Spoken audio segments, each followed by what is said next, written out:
नमस्कार दोस्तों, आपका स्वागत है हमारे YouTube channel learning point with Abhishek में। यहाँ आपको मिलता है प्रतिदिन शॉर्ट हैंड डिक्टेशन। अगर आप हमारे चैनल पर पहली बार आए हैं तो चैनल को सब्सक्राइब कीजिए और बेल आइकन प्रेस कीजिए ताकि अगले वीडियो की नोटिफिकेशन आप तक पहुँच सके। वीडियो को लाइक कीजिए, अपने दोस्तों को ज़्यादा से ज़्यादा शेयर कीजिए ताकि ज़्यादा से ज़्यादा लोगों तक पहुँच बन सके और ज़्यादा से ज़्यादा लोग इसका लाभ उठा सकें। यह डिक्टेशन 90 शब्द प्रति मिनट का है। Ready, start. संयुक्त राष्ट्र की 75वीं वर्षगांठ पर होना यह चाहिए था कि मौजूदा दौर में बदलते विश्व के मुताबिक इस संस्था की भूमिका नए सिरे से तय करने पर बात हो।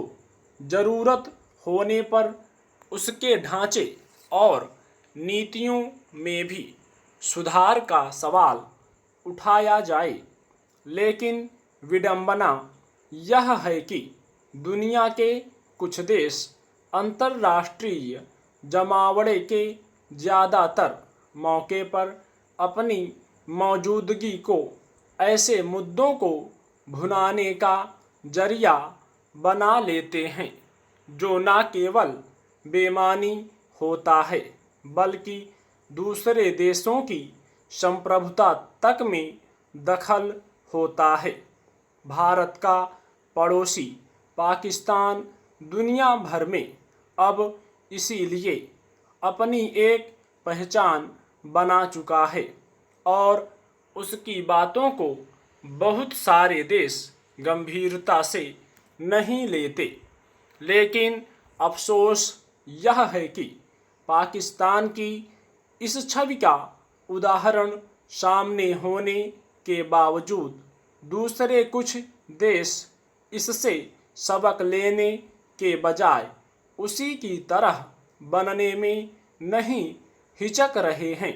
मसलन पिछले कुछ समय से तुर्की के नेताओं की ओर से ऐसे बयान सामने आ रहे हैं जो यही दर्शाते हैं कि उन्हें अपनी बातों से भारत के साथ अपने संबंधों या फिर वैश्विक कूटनीतिक माहौल पर पड़ने वाले असर की फिक्र नहीं हो रही है। गौरतलब है कि तुर्की के राष्ट्रपति रेचेप तैयप एर्दोगान संयुक्त राष्ट्र में अपने संबोधन को बिना किसी संदर्भ के भारत के आंतरिक मामले पर बेमानी टिप्पणी का मौका बना लिया। उन्होंने कहा कि कश्मीर विवाद जो दक्षिण एशिया की स्थिरता और शांति के लिए महत्वपूर्ण है, अभी एक ज्वलंत मुद्दा है। सवाल है कि दक्षिण एशिया में शांति और स्थिरता के लिए फिक्र जताने वाले एर्दोगान को क्या इसका अंदाजा है कि किसी स्वतंत्र देश की संप्रभुता में बेजा दखल देने से कैसी जटिलताएं खड़ी हो सकती हैं और इसका इस समूचे इलाके की स्थिरता और शांति पर क्या असर पड़ सकता है। स्वाभाविक ही भारत ने इस पर तीखी प्रतिक्रिया दी है और साफ शब्दों में कहा है कि जम्मू कश्मीर पर राष्ट्रपति एर्दोगान की टिप्पणी भारत के आंतरिक मामलों में हस्तक्षेप है और यह पूरी तरह अस्वीकार्य है।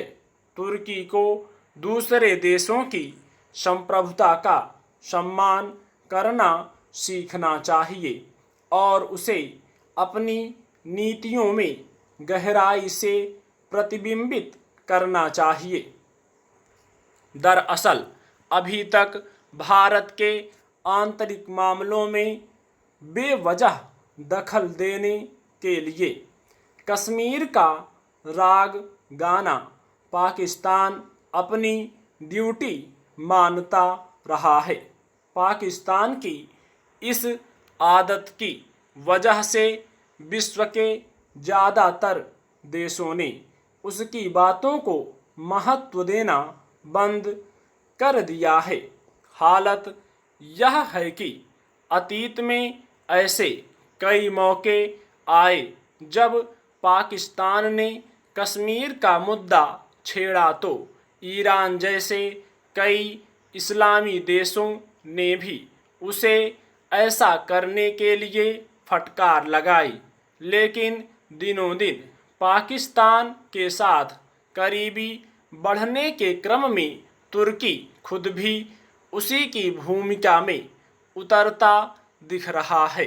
बीते कुछ समय में तुर्की की ओर से कश्मीर को लेकर कई मौक़ों पर बेमानी बयानबाजियां की गई हैं।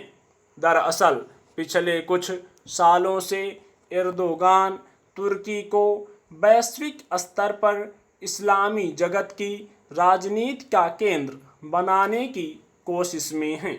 लेकिन इसी दौरान एर्दोगान के नेतृत्व में तुर्की ने जिस तरह अपनी पुरानी उदार और प्रभावी छवि को गंवाया है और धार्मिक पहचान की राजनीति के दायरे में सिमटता गया है, उसका नुकसान किसे हो रहा है? इसमें पाकिस्तान एर्दोगान का मुखर सहयोगी साबित हो रहा है। शायद यही वजह है कि वे पाकिस्तान के सुर में बोलकर भारत के लिए मुश्किलें पैदा करने से भी नहीं हिचक रहे हैं। तुर्की को यह ध्यान रखने की ज़रूरत है कि कश्मीर भारत का आंतरिक मामला है और इससे यह खुद सुलझा लेगा। इसमें किसी बाहरी देश को दिलचस्पी लेने की ज़रूरत नहीं है। स्टॉप।